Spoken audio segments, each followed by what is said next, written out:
Peace, y'all. It's your girl Nicole, Sister Midwife, coming at you with a video just to talk really quickly about spreading the word about this work, about what we do, and different ways that we can do that. A lot of times, those of us who are in birth work, and I talk to a lot of doulas who are concerned about marketing and talking to different people about their businesses, and oftentimes their thought process is to go to like a baby fair or a fair that is specifically set up and for women who are pregnant already. And what I want to say is that when we're talking about really reaching a community, when we're really talking about societal change around birth options, around birth understanding, around birth empowerment, we really want to move outside of the realm of pregnant people and really move into community in a whole different kind of way, so that people are already informed and having an understanding about pregnancy before they even get pregnant.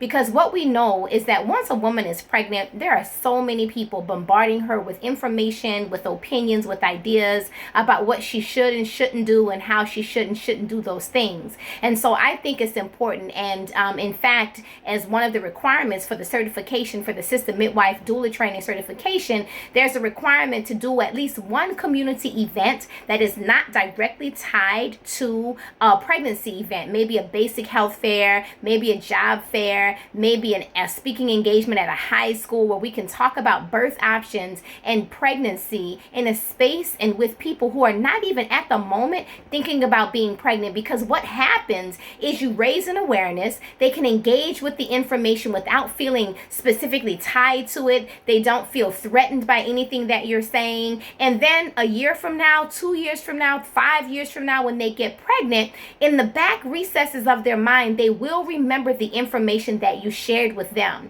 So I had an opportunity a couple of days ago to have a table at an event that was about healthy families and healthy children. There were a lot of different conversations around the school to prison pipeline, around ACEs, adverse childhood experiences, around mental health and those sorts of things. And so people were really surprised to see a perinatal health worker, an organization that dealt with perinatal health. The thing that was great about it is, number one, it reminded me of how many people really do not understand about birth, about the experience of birth, about birth options, and about the crisis that we have in our country as it surrounds to perinatal disparities and birth outcomes. There were so many people who I would speak to at my table who were just really floored to know about the statistics regarding infant and maternal mortality, birth trauma, VBACs, the high rates of cesarean section. And not that they didn't know that a lot of people were having cesarean sections, but how that impacts women and their lives and how it impacts society as a whole. A lot of people don't understand or even think about the ideas of parental leave and maternal leave and all of these different things, pregnancy care and prenatal care and doulas and midwives and birth options. None of these things are, if it's not on their radar, they're not thinking about it. But it doesn't mean that they are not interested, because they have sisters and daughters and granddaughters and nieces, and they know people who will be giving birth.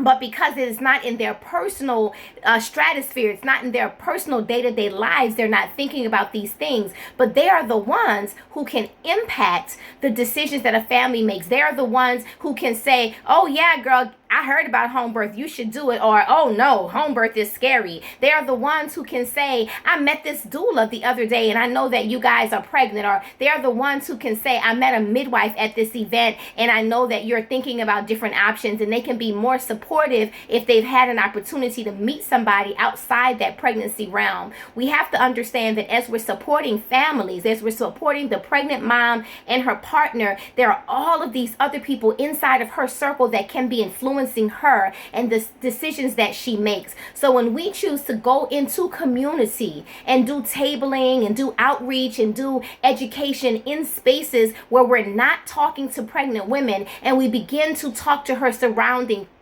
circle, that's how we change culture. That's how we change community. That's how we shift the paradigm, so that the single woman is not acting alone in choosing her birth options, but her community, her circle of love, her circle of family can begin to support her in her choices. And that's where she can begin to have the experience that she's looking for. And that's how we can support individuals in this birth journey in a different kind of way. So I just want to encourage you you to seek out any opportunity, whether it's a job fair, a health fair, what do you call it?